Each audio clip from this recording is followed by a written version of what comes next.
ఏర్పాట్లు సరిగ్గా లేవన్నారు బీఆర్ఎస్ అభ్యర్థి మాగంటి సునీత. ఓటు వేయడానికి వచ్చిన వాళ్ళు చాలాసేపు క్యూ లైన్లో నిలబడి ఉండాల్సిన పరిస్థితి వచ్చిందన్నారు. పోలింగ్ బూతులు ఇరుగ్గా ఉన్నాయన్నారు ఆమె.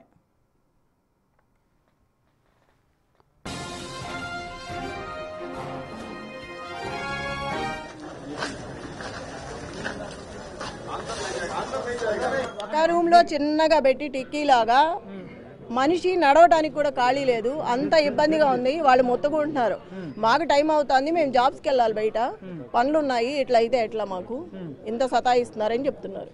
నాకే ఇబ్బందిగా అనిపించింది లోపలికి వెళ్ళడానికి బయటికి రావడానికి. మరి వాళ్ళకి ఎలా ఉంటుంది చెప్పండి.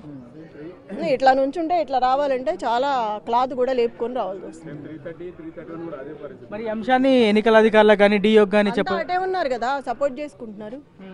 ఇప్పుడు ఎంత సపోర్ట్ చేయబట్టే కదా అక్కడ రౌడీయిజం జరిగి కార్యకర్తలను కొట్టింది.